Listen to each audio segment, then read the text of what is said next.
Just take my hand, and I'll be the man that hope that I'll be in you. Love from the ground.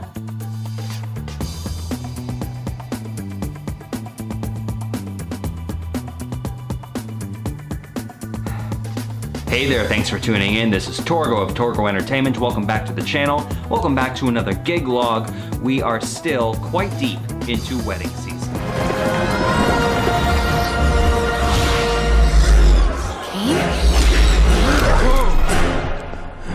Now for this gig log, I'm going to do things a little bit differently. The prelude leading up to the event is going to be talking about a wedding from last year as opposed to this year, and I'll tell you why. The wedding today, pretty standard affair.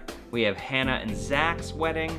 It's at Homestead Blessings in Caton, New York. Now last year I did a wedding at Caton, New York. I don't remember if I actually have any cell phone footage. If I do, I put it here, but it was very interesting for one big reason. Coming fresh off the SSNCT tournament last year, I found out the Tuesday before the wedding, which was on a Saturday, my father, who I've mentioned before has his own DJ business, had to cancel an event he had the same day. He had a Sweet 16 and he broke his leg, couldn't physically do the event. Unfortunately, he kind of told his client that my company would handle it no matter what, and unfortunately he forgot that I had a wedding that day. So in that case, when you're double booked against your own will, you're kind of at a loss, because if you don't do the new event, you're bound to upset the people who were told that you were absolutely gonna do it, and your company looks bad. And it goes the exact opposite way. Some guests at the wedding were a couple whose wedding I did in 2016, and that's actually how I got that wedding. And they played in a band, and they were planning from 7 to 9 to play band music at the wedding. And I was like, perfect. And I told the couple, would it be okay if I left the wedding, did the Sweet 16, got everything going, and then came back before the band was done? And they said yes, that was okay. And they were fine with that. And I did just that, and I was back on time, and I finished the wedding, which ended at like 10:30 or something like that. Unfortunately, the venue wasn't too keen on that. A couple of the other vendors, I think the food trucks, said I was particularly unprofessional for doing that. And they actually told the couple whose wedding I had slated there June of last year that I was unprofessional and kind of embellished how bad things were, and they called and canceled. So I actually lost a wedding because of this venue, and they went on and said, like, you know, you're the worst DJ we've ever had and we're never gonna have you again. Well, guess what? I'm there twice this year. And we're starting off with this one. It's a barn. It just recently got mentioned in the BuzzFeed article as one of the top 20-something best barns to get married in. They have the ceremony in front of the barn, and we're having the reception out back. I'm gonna be outdoors the entire time, which I'm happy I found out. Hannah told me yesterday when I went to do one final sweep of the venue. So that significantly limits the amount of lights I'm going to bring, because since I'm only there from 4 to 9 and being in the middle of July, it doesn't get that dark out at 9 o'clock. Having the whole show with the moving heads and the bar lights behind the facade, and having the big facade is not really going to accomplish anything. Plus, the giant bell-shaped facade, the Taco Bell, as people have mentioned in the past, kind of clashes with the rustic look they're going for, so I'm going back to my, for this wedding at least, the tabletop 3D glasses Frondorf facade. Where is Homestead Blessings? Where is Caton, New York? Let's, as we always do, go to the map. As you can see, it's a very quick drive, 10 to 15 minutes tops. Scoot over there, pack everything up. I'm actually able to fit all this wedding stuff, even with the additional setup for speakers, in my Malibu. We didn't need to borrow any vehicles, we didn't need to rent anything. It's a country themed wedding, but they're open to some pop music as well. They're having Bruno Mars as some entry music, and it's also kind of small, about 80 people, so I'm not entirely sure what kind of crowd we're going to get, but we play it by ear as we always do. I hope you're ready. I'm ready. Let's go. It's just shy of 1:30. All the equipment's out of the car. Ceremony's down there. There's a van. And let's set it all up. Didn't really have any time for drive time footage because the drive was so small, but here's the outdoor setup. We have my Grundorf facade. Look, Ma, I ironed my tablecloth. Isn't that something? I never do that. She'll be proud. That's my Samsung laptop running all my music. And here we have the speakers, my RCF 708A speakers, my 8-inchers, love those things, they're so light. The Chauvet Wash FX lights. We have my pneumatic speaker stands. I haven't shown these off yet. They're supposed to connect the subwoofers to the speakers. I love using these things. My EV ZXA1 subwoofers on the sides.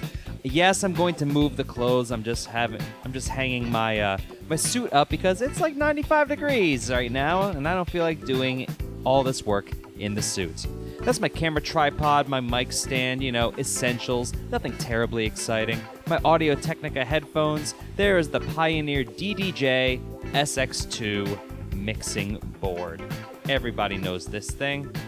And in the reflection of the computer, you see me. I'm still wearing that pink shirt.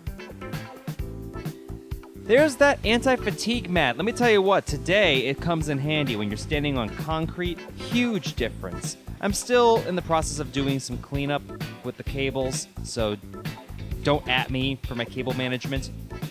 You may notice this place isn't exactly ADA compliant. I'm a little worried about that.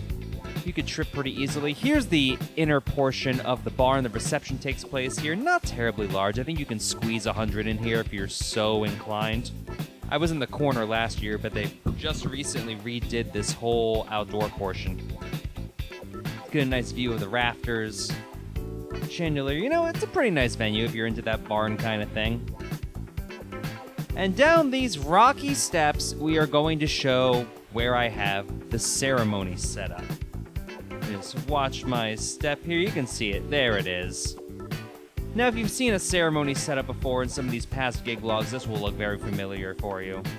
There's the power supply. It's right next to the barn doors for downstairs. I have my 50-foot extension cord snaking around. I used a 50, even though I could fit it with 25, just so, nobody trips on anything. 4-foot table. I also had to provide the 6-foot table. I think it's weird when DJs don't bring tables. There is my setup with the Furman power conditioner, this drawer containing my microphones, my Yamaha 10-inch mixing board right there. We have my Samsung Chromebook with my ceremony music on the USB flash drive. Here we have just some ultimate speaker stands, and down here we have my QSC 10.2 speakers. These are eventually going to get repurposed for inside the barn. We're going to have all 4 running it during reception. And here's where the ceremony is going to take place. We have these hay bales and planks. There we have sand ready for the sand ceremony. Underneath the little pagoda-looking thing. I forget the actual word for that. One day I'll remember. But that pretty much covers everything. There's a nice overview of the barn. This is where I'm going to have the camera for the ceremony, which means we have time for one more thing, and you know what it is. It's time to level up.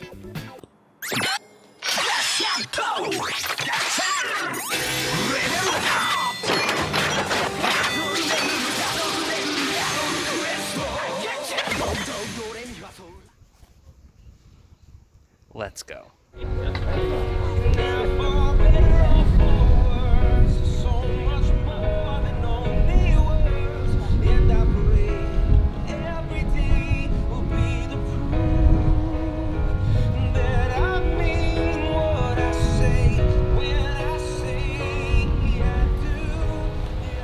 Ladies and gentlemen, I have the pleasure of introducing to you for the first time Mr. and Mrs. Zachary and Hannah Croft.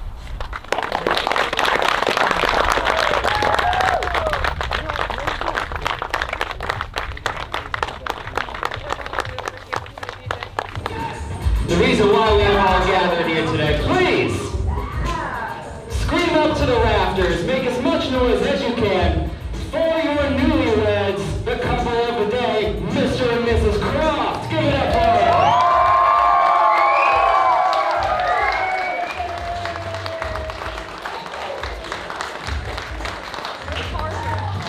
And for their first song, they have chosen a very special song. It is by Jason Cassidy. It's called You.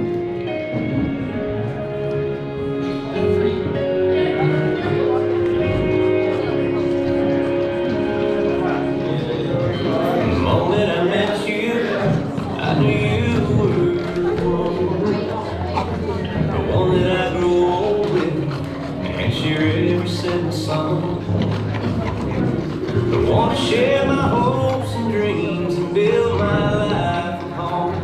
I'd give anything I have to give till my time on earth is done. 'Cause it was you that changed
Listen to this.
Zach to escort Elizabeth out to the dance floor.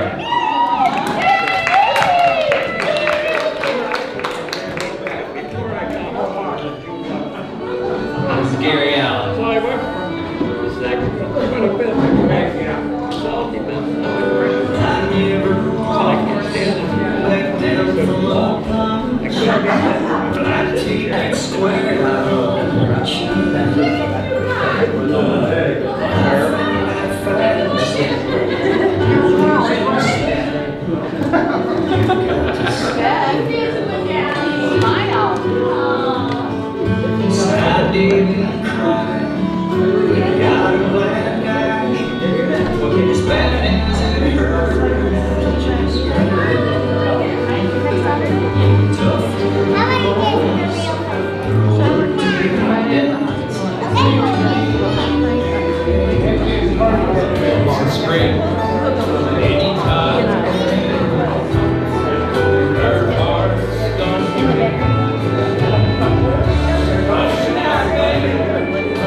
We're back.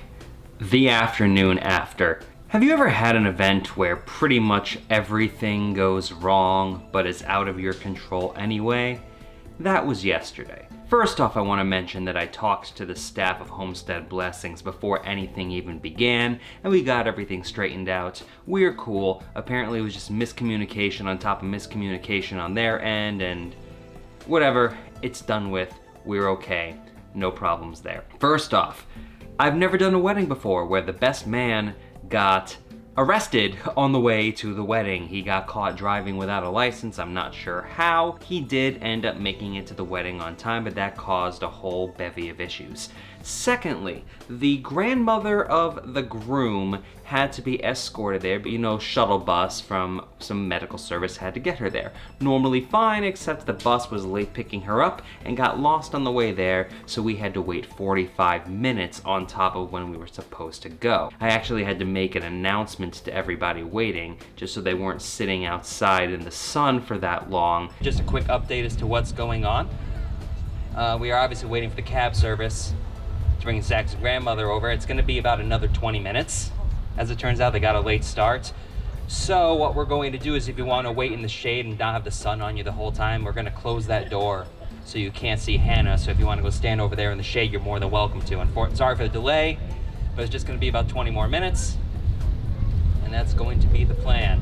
Third, the sister of the groom bashed her head open on some of the rock stairs outside. I don't know if you caught a glimpse of this when I was showing you the setup, but this place is not particularly handicap friendly. And I understand that when you're a barn, like half of the appeal is rustic, so I don't know where the line is between what you have to do for code and how you maintain that organic feel of the venue, because if you go too ADA compliant, I think that while it would be a lot safer, a lot of people wouldn't want it as much because it looks more like an established location at that point. In terms of equipment though and itinerary, things went great. This was the event where I actually got some serious use out of that anti-fatigue mat. So I would say when you're on concrete, like I was, yes, the anti-fatigue mat makes a huge difference. But if you're inside on a wood or carpet floor, don't even bother. If you have the concrete beneath you, if you're on some blacktop, that is what you want to do. That's when you should use it. But after the whole set of drama that we had to deal with, I got the impression that everyone just kind of wanted a more relaxed, chill atmosphere. They had some cornhole, my favorite, set up outside, and everyone was just kind of enjoying the day, so I catered my music playlist to that. Speaking of the playlist, as always, I'm going to tag that on the end of this video. We got through it. Obviously, we had some problems, but when everything is going against you, you have to rise up and make sure that you still do your job. Bride and groom were happy with what I did, and they were really quick to comment on some picture that I posted on Instagram saying best DJ ever, so you know, did my job. Thanks again for tuning in. I'm Torgo of Torgo Entertainment, and we will see you at the next gig. Take care.